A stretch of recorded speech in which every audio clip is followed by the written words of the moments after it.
مذہبی جماعت کے احتجاج کا معاملہ پنڈی اسلام آباد میں معمولات زندگی دوسرے روز بھی بری طرح متاثر۔ راولپنڈی اور اسلام آباد میں راستوں کی بندش کے باعث تجارتی سرگرمیاں بھی معطل ہیں۔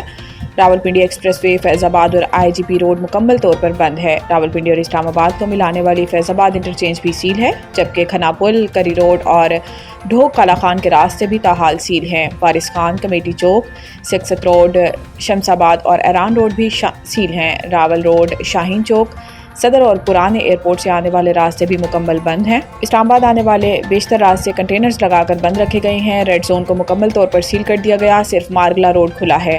راولپنڈی انتظامیہ نے شہر میں ہیوی ٹریفک کے داخلے پر مکمل پابندی عائد کر رکھی ہے، جبکہ ایئرپورٹ جانے والے راستوں کو بھی کنٹینرز لگا کر سیل کر دیا گیا، جس کے باعث پروازوں میں تاخیر ہو رہی ہے۔ جڑواں شہروں میں انٹرنیٹ سروس دوسرے روز بھی معطل ہے، جبکہ راستوں کی بندش کے باعث تعلیمی ادارے بھی بند ہیں۔ ممکنہ احتجاج کے پیش نظر جڑواں شہروں میں میٹرو بس سروس دوسرے روز بھی معطل اور فیض آباد کے مقام پر پولیس کی بھاری نفری تعینات ہے۔ فیض آباد میں تمام ہوٹلز کو بھی سیل کر دیا گیا ہے۔ خیبر پختونخوا میں ریاست مخالف قیادت نہیں لائی جا سکتی۔ D G I S P R Peshawar میں میڈیا بریفنگ کے دوران لیفٹیننٹ جنرل احمد شریف چودھری سے سوال ہوا تھا کہ ایک بیانیہ بنایا جا رہا ہے کہ کے پی میں اسٹیبلشمنٹ مخالف بیانیے کے ساتھ نئی قیادت آنے والی ہے اور اس کا سب سے بڑا ٹارگٹ یہی ہے کہ فوج کو یہاں سے واپس بھیجنا ہے۔ سوال کے جواب میں D G I S P R نے جواب دیا کہ اسٹیبلشمنٹ ریاست کا ایک ادارہ ہے۔ آپ کیا کہنا چاہ رہے ہیں کہ کیا ایسی قیادت لائی جا رہی ہے جو ریاست کے خلاف ہے؟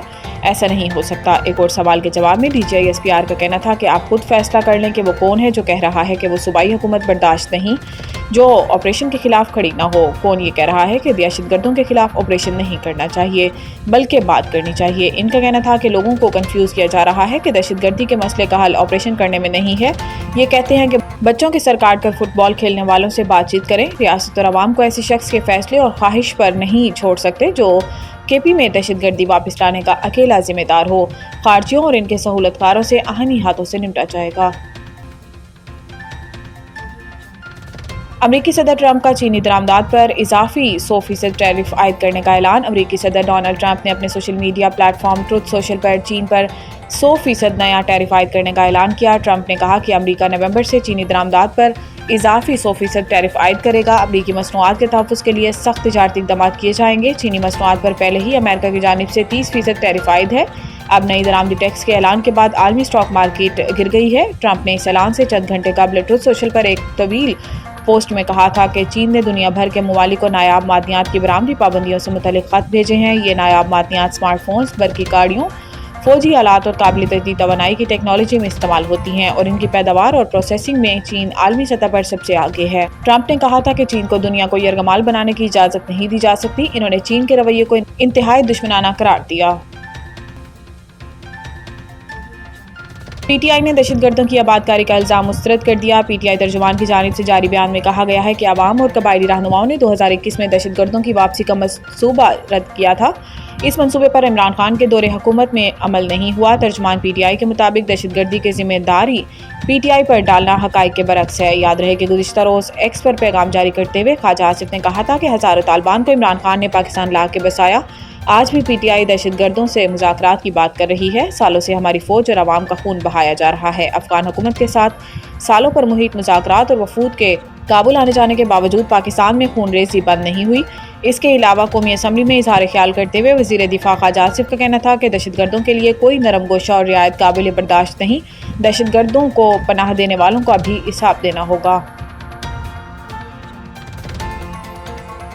آئی ایم ایف مذاکرات، زرعی انکم ٹیکس اور کرپشن رپورٹ پر مہلت کی درخواست۔ ذرائع وزارت خزانہ کے مطابق سیلاب کے باعث صوبوں نے زرعی آمدن پر انکم ٹیکس نافذ کرنے کے لیے مزید مہلت مانگ لی۔ سیلاب سے زرعی معیشت متاثر ہونے کے سبب صوبے فوری طور پر ایگریکلچرل انکم ٹیکس نافذ کرنے پر آمادہ نہیں۔ ذرائع کے مطابق آئی ایم ایف کو دسمبر تک procurement policy M E F P میں شامل کی گئی ہے، جبکہ سرکاری افسران کے اثاثے ظاہر کرنے اور corruption and governance diagnostic assessment report کے نکات بھی مذاکرات کا حصہ ہیں۔ ذرائع نے بتایا کہ حکومت نے corruption and governance report publish کرنے کے لیے مہلت طلب کی ہے، جبکہ آئی ایم ایف کی جانب سے سرکاری سطح پر گندم خریداری کے لیے اوپن مارکیٹ یا نجی شعبے سے خریداری کا میکانزم فراہم کرنے کا مطالبہ کیا گیا ہے۔ ذرائع کے مطابق معاشی ٹیم نے اسٹرکچرل بینچ مارکس پر نرمی کی درخواست بھی کی ہے تاکہ معاہدہ جلد از جلد مکمل ہو سکے۔